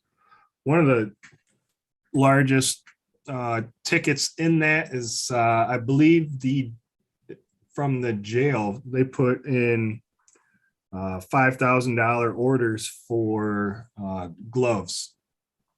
So they're always wearing gloves over at the jail. So a couple times a year, they'll make that purchase, and that purchase just happened to time up with our availability of having ARP funds. There's a patrol vehicle laptop install. If you'll recall, we replaced the laptops, much more modern video, cellular, portable, everything that they needed to be able to do work outside of going to the desktop in the sheriff's office. We covered that in a COVID grant from last year, but then this bill kind of came in late, the installation, so we were able to put it in under the ARP funding. Laptops, video conferencing, email upgrade / replacement, virtual server expansion. Those are all items that were presented to you in the capital improvement plan, which we asked for you to approve those that qualified for ARP funds. Does anybody have any questions about what I have here? Mike, we got our radios. Dan's on vacation. I don't know if we have. Yeah, yes, they told us they were in. Did they get them programmed and Yeah, stuff? they're supposed to be programmed like maybe by the end of this week. Right. Yep. Oh, yep. We just paid for those two, and I think that came in at $257,000. So I need to update that also. And Chris, would you update the board when we get the check from Procom? They're paying for the rest of the radio. The reimbursements? Yes, absolutely. Yeah, because I'm interested to make sure we get paid. Yep. Mike, do we have, we had this truckloads of PPP stuff around. Do we still have some of that still? Yeah, and we do. And actually, we went to the storage bays. We have it down in our storage bays, and we went there the other day. Some of the stuff we do in the jail requires thicker gloves. Oh, yeah. Yeah. And so some of it requires thinner gloves, like the general cleaning. You did take a lot of PPE, some masks for inmates and gloves about 2 weeks ago and brought to the jail for thinner, but we were out of the thicker mill gloves. I have that all down the old, behind the fire barn there and that little, okay. We still have quite a bit down there, but you know, we'll use it up. There's no doubt about it. Yep, good. Yeah, they keep ordering it, so that tells me they keep using it up. Chris, just a question on those radios. The reimbursement that we get back, does that reimbursement go back into the ARP fund or? Yes, it will have to. Okay, okay. It's working. Nice try, John. Yeah. They keep track No. of that very closely. Yeah, we do our best not to launder any I think money. I asked that question just to somebody not long ago.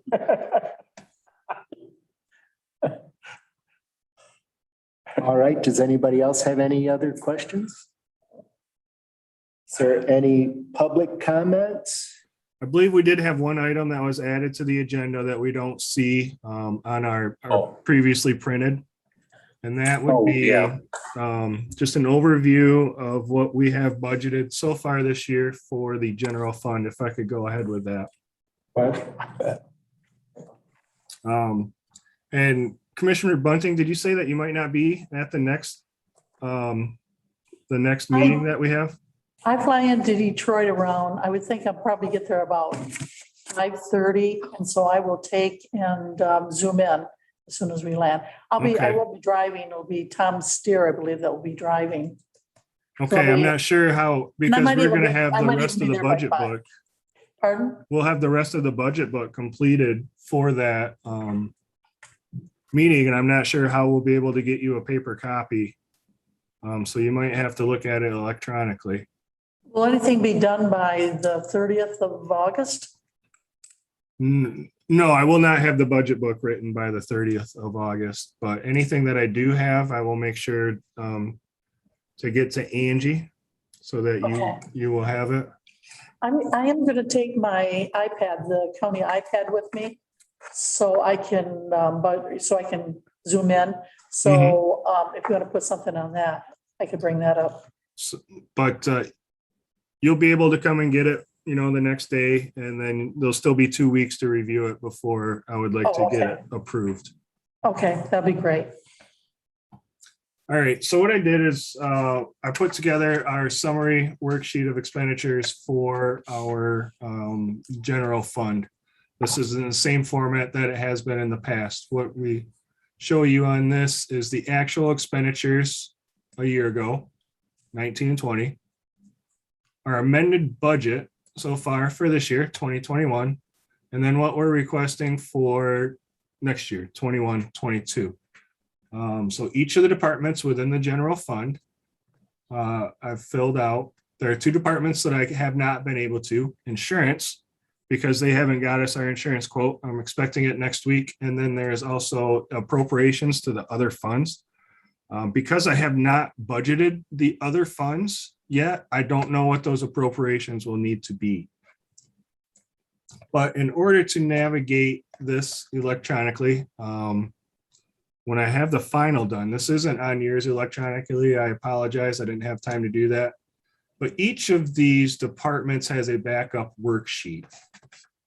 And what I did is I put together a memo that you can access, or you don't have to. I'm going to go over the memo right now of what I thought were departments that had a significant fluctuation in expenditures that would be interested in discussing, that I'd like to explain to you. So for example, the very first one is we see an increase in expenditures in 101, the Board of Commissioners. Now, I can come over here. I can click on the 101, and it takes me right to the page where the detail is for that. So we're not seeing fluctuation in salaries, but what we are seeing is an increase in legal advice. Now, legal advice jumped up this year what that covers is the turbine lawsuit.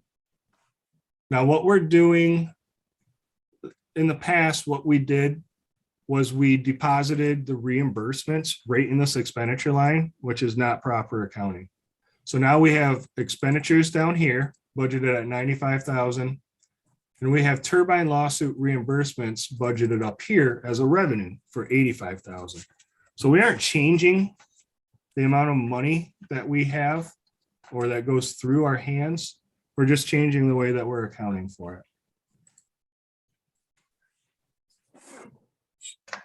The next one that did someone have a question? I apologize.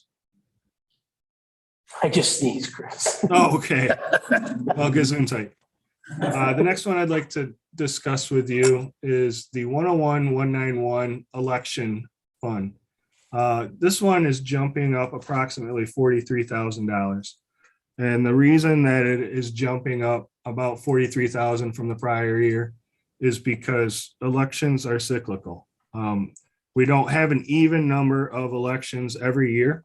So I have to rely on our clerk to let me know approximately what type of expenditures and reimbursements we might be expecting for the next year. So that's what I did. So we went to 101-191. If I click on that to find the detail, here's the detail. We're expecting to get reimbursed approximately $60,000. We're expecting to spend about $74,000. Now, some elections are reimbursed by the state, some are not. So that's why it's not a complete wash like we are seeing in our current year. But Question, yeah, school, that's going to be included, that what they're going to pay back? All right, so I just want to make sure, you said the state, you neglected to say that school systems that had elections, they had to pay for those. state and the school reimburse us. Yeah, Very good. there you go. I just want to make sure that was. No, Yeah. honestly, I was not aware of that, so I appreciate that.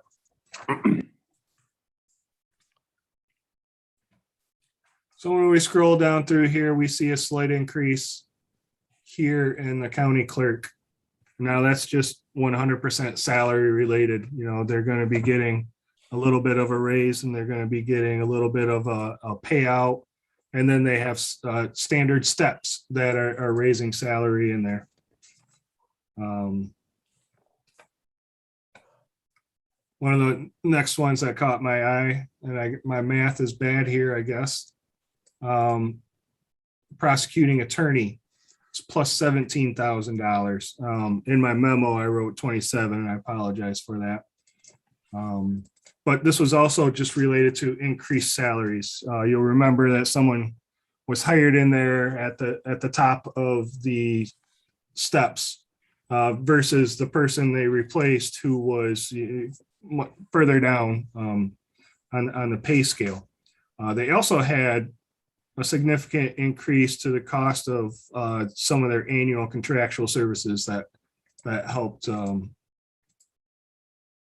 drive this increase in what needs to be appropriated. The next one that caught my eye was the Register of Deeds. And when I looked at the Register of Deeds, where are you at? You are 236. It was right there. An increase, $17,000, 101,236.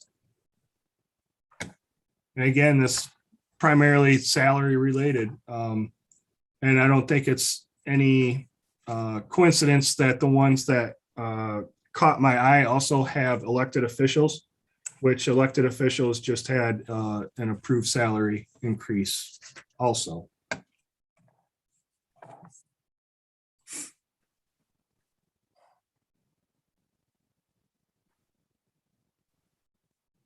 Buildings and grounds, 265.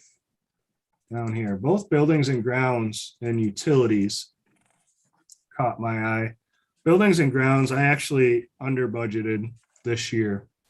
The budget that I have at 350, we are actually at that amount right now. And that was for two reasons. One reason was we took somebody who was part-time and made them full-time.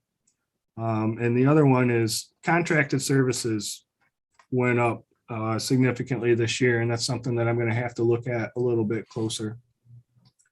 And then utilities, utilities fluctuate every year. Last year was actually quite a down year. And we're getting really close to exceeding what we budgeted for our current year. The $181,000 is what we're on par to expense in our current year. So that is why I am budgeting that for our next year. Does anybody have any questions before I move on to the next one I wanted to discuss?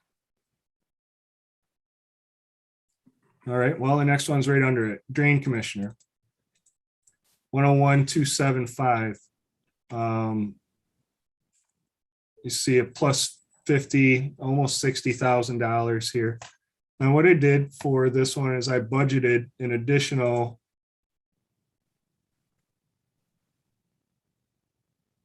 $50,000 here under the county drain at large. And the reason I did that was because it's been the board's objective to prepay some of these drain debts before they go out to notes or before they go out to bonds. So that's what we're looking at primarily for the budget increase.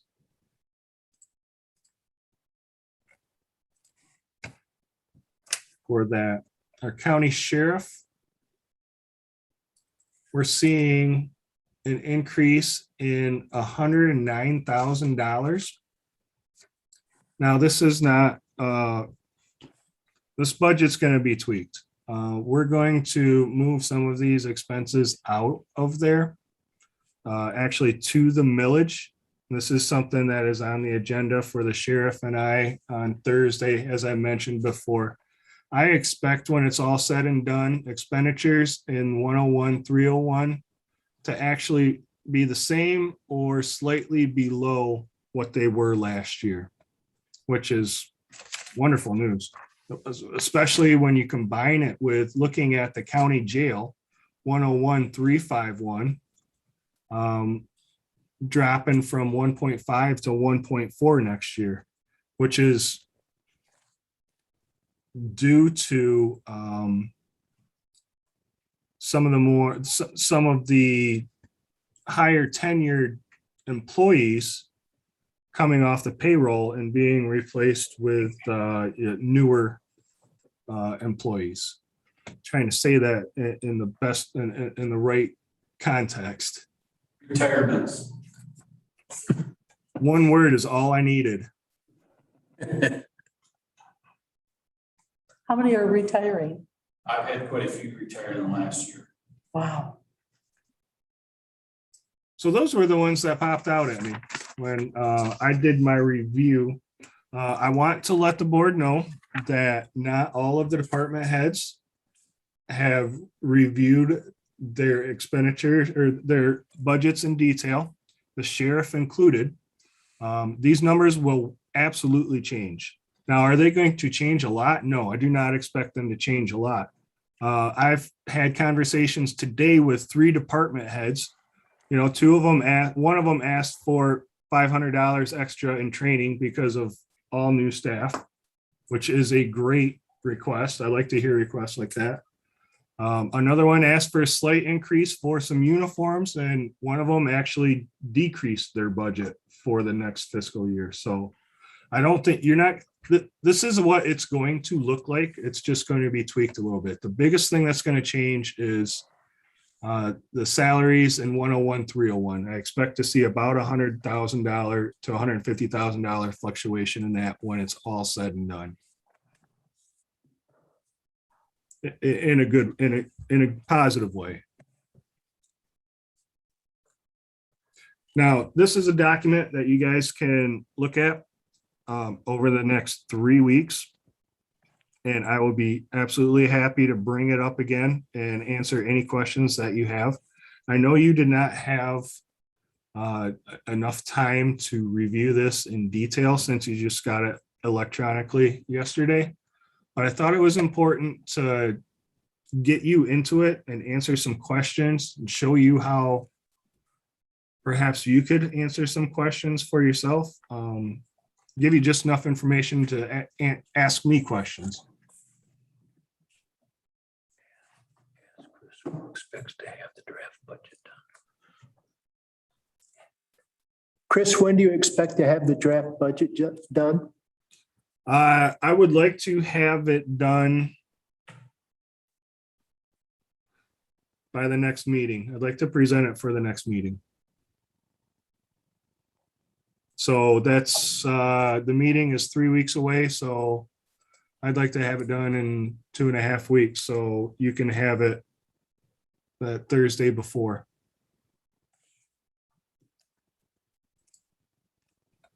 Sounds good. But I believe you said we aren't intending to approve it till the second September meeting. That is correct. Okay. So you'll have Time to President, Look it over. Oh, yeah, we got time to look it over. That's what that's for, is to introduce the budget so we can look at it. worst case scenario, I'll wrap it up that weekend and get it to you Monday again. And then go over it with you. And then you have 2 weeks to look at it and we can go over it again the second meeting in September. But that's absolute worst case scenario.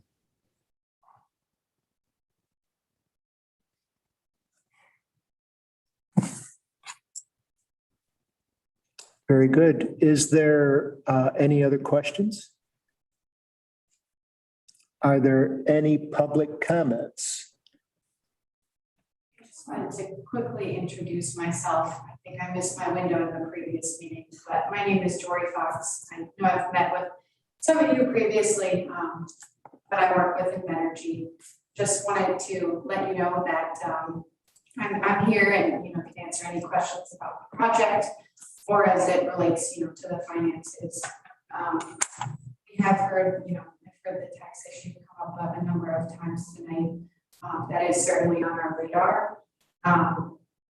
This is a big concern for us as well, so we want to help where we can.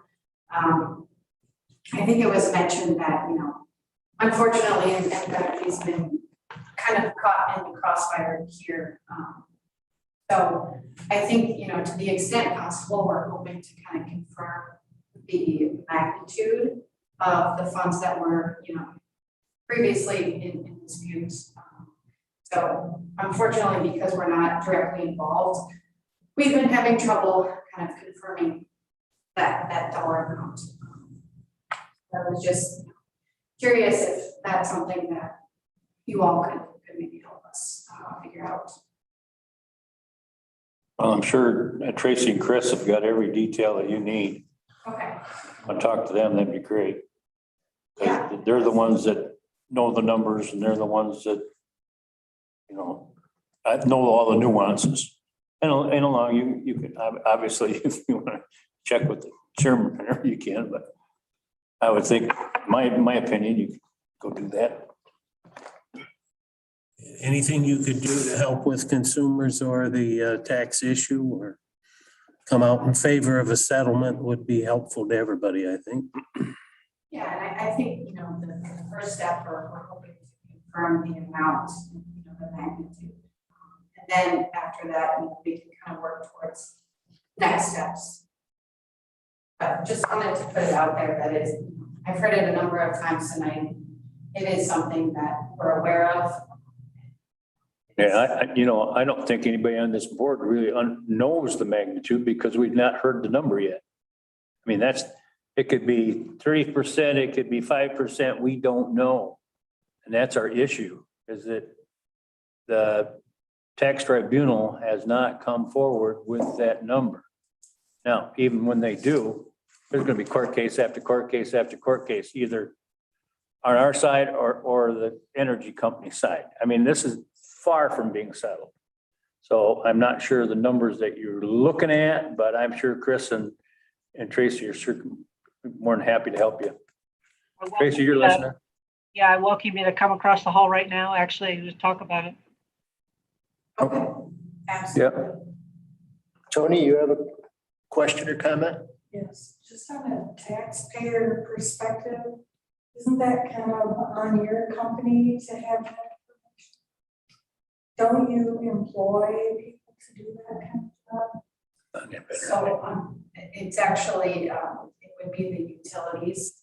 who Yeah, are they don't. powering these projects at the moment. Yeah. So we don't have access to those. They're just builders.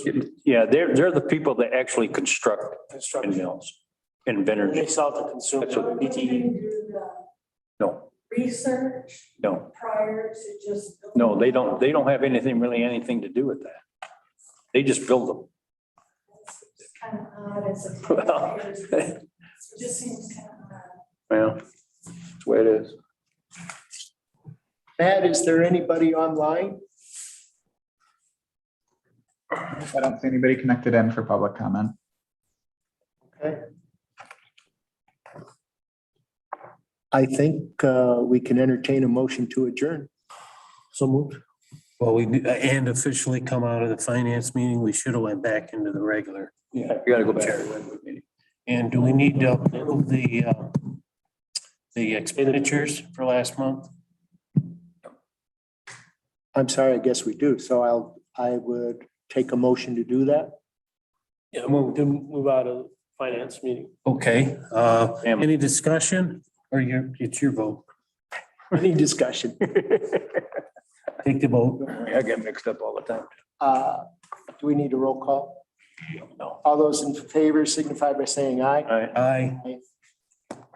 Motion carries. Okay, we're back in general session. I'll entertain a motion to approve the bills report paid last month. So moved. Motion by Commissioner Lemon. Do we have a second? Support by Commissioner Smith. Any discussion?